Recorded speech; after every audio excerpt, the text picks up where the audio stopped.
Hi guys, exciting day today. I'm actually going to be using my Ninja 15-in-1. Woohoo! We did cook in it last night. I did try it. I did a roast chicken in it, which I thought was with potatoes underneath and fennel. It was fabulous. I didn't video it because I'd never used this machine. And I thought, wow, I'm going to have to get used to it, which is true. I'm having to get used to it. My husband's take on it was he prefers his chicken done on the air fryer in our dual zone. My take on it was, yes, the chicken took longer in this, but it was a roast and it was a whole chicken and it wasn't on an air fry. It was a steam combi mode and it made the most beautiful potatoes, fennel, and the chicken stock turned to like a sauce. I absolutely loved it, and I think when I get to grips with it, it's all a bit scary at first because there seems a heck of a lot to think about. For ease, for you being so easy to use, the dual zone is amazing. But that's enough chit chat about that. Let's move on. I'm doing another, might be able to tell, another little Mexican dish using minced beef today. Picadillo. I believe that stands for minced meat in Mexican, Spanish, well, you know.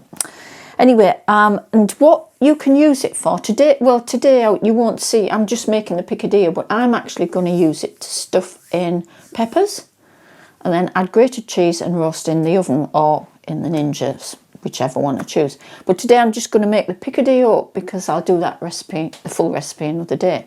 This freezes really well. It makes a fabulous supper dish. You can use it to make empadas, which is like a pastry, a bit like a pasty, and you use it as a filling. You can serve it with rice, very versatile.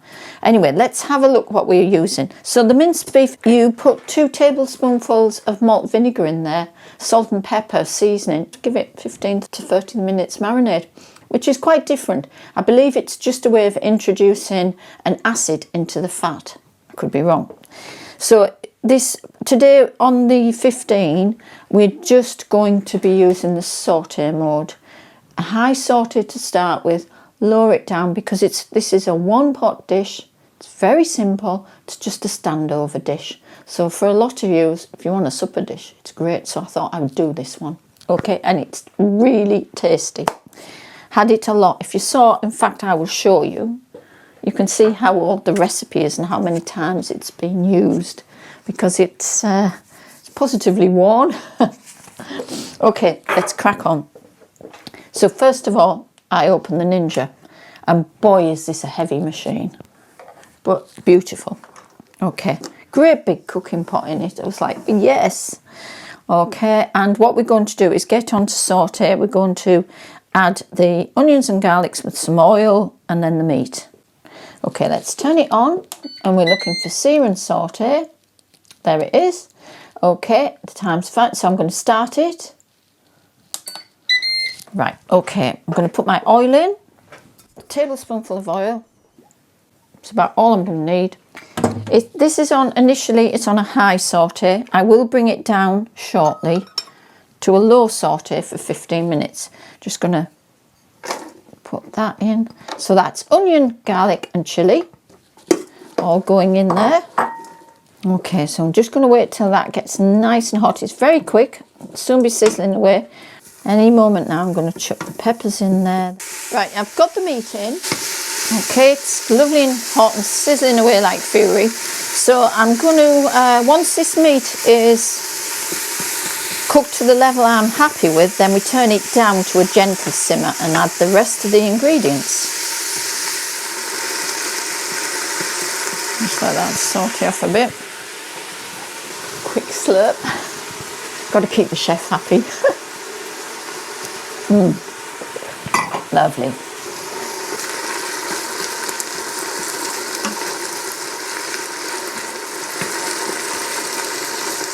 That smells good.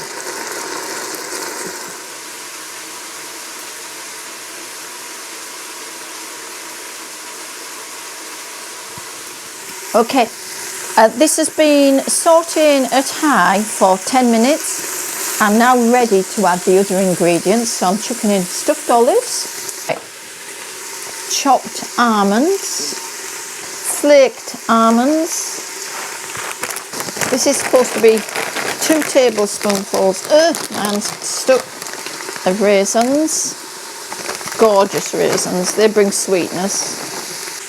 I won't tell my daughter they're in there because she doesn't like raisins, but she always eats this dish, so I'm not telling her.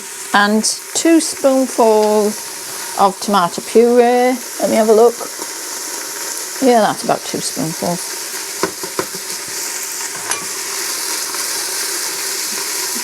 Stir this all around. This is drying out now, so I need to get my stock in here.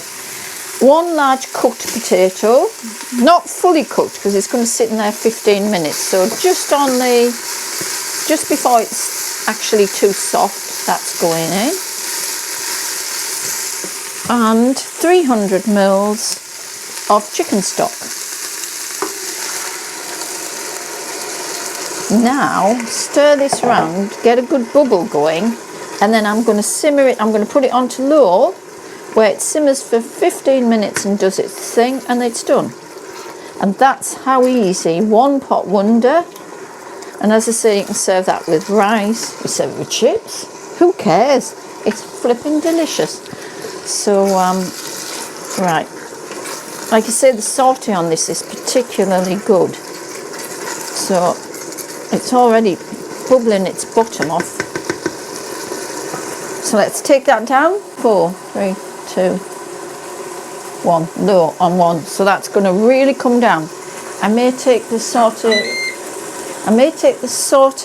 up to a 2 if I feel it's too low, but I need the temperature to come down. So I'll wait till it drops down and decide whether I take that to a 2. It seems to be very workable, very user-friendly.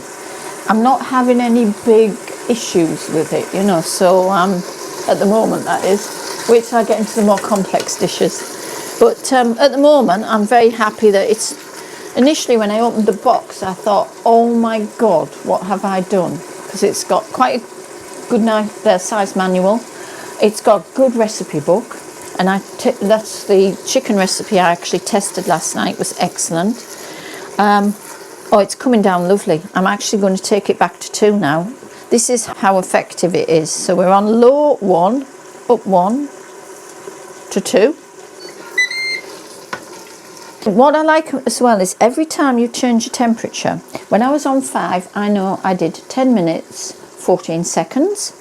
When I went on to 1, it took 2 minutes, 24 seconds. And now I'm on 2, and it's simmering just gently as I want it to, away. It resets its timer for you. So when you saute it, you can actually think, when the recipe says saute for 5 minutes, you actually can tell it's sauteed for 5 minutes. I also, last night, it's got an internal probe that you take off from here. And it actually plugs in to here. And you plug the other end into your meat. You won't take it out here and plug it into your meat. It was fabulous seeing the meat temperature rise. And you just knew when you took that chicken out that it was perfectly cooked, and perfectly cooked it was. So I'm really excited to get onto a joint of beef and get it lovely and pink inside, but nicely caramelised on the outside. And I'm excited to try lots of other dishes that this, 15 in 1, it does it all, even yoghurt apparently. I don't think I'll be trying that. I do like yoghurt, but no. I'm not that brave. Okay, so it's going to sit there for 15 minutes on this very gentle simmer. It's just simmering away lovely. If I feel it goes too low and not simmering, I would take it to 3. But that is simmering. It's just a gentle bubble going on. So I'm just going to leave it alone. 15 minutes, that will be done. See you in 15. Okay, guys, that's the 15 minutes up. I did take it up to a 3 for the last 5 minutes.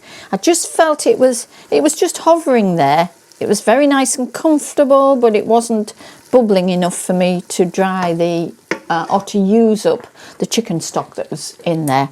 So I decided let's turn it up to a 3, which is actually been perfect. This looks delicious. I'm going to take it out of there, let it go cold. We're actually going away on holiday, and we're taking my granddaughter to Centre Parks to have a few days away. She's very poorly, but we're going to give her a few days away and let her enjoy herself, hopefully. Okay, so these are the peppers I'm going to be stuffing, and they are Romano peppers. So you just split them down the middle, scoop out the bits, stuff them with picadillo, put them on a baking sheet, because I won't have my Ninja with me, so they'll be on a baking sheet and go in a traditional oven. Had I been home, they would have just been put inside the air fryer and done that way. But then you just air fry them, bake them, and top them with cheddar cheese. So you've got the cheese oozing over. They add a lovely sense of sweetness to the whole thing.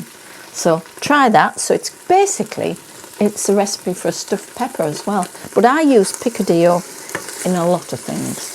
Like I say, I've served it with rice. Some supper times I've just put a handful of chips with it, dollop of spicy mayonnaise, brilliant. And empadas, but that's a case of making a pastry and making like a pastry. If you feel energetic and want to make a pastry, go for it. They're absolutely delicious. If you're making empadas, make them small. You don't normally see, they're more of a cocktail size thing. Delicious, 2 bites, gone. That's how they should be. Anyway, give this a try. Burritos, yes, we could put it in. My husband just said burritos. Definitely, you could put it in burritos. In fact, you can pretty much utilise this for whatever you would like to. So give it a try. I'm going to turn it off now because it's bubbling away. I don't need to get too over dry. And like I say, I'm going to take this with me, stuff these peppers when I'm away. It's a very easy supper. Thanks for watching. See you all soon. Bye for now.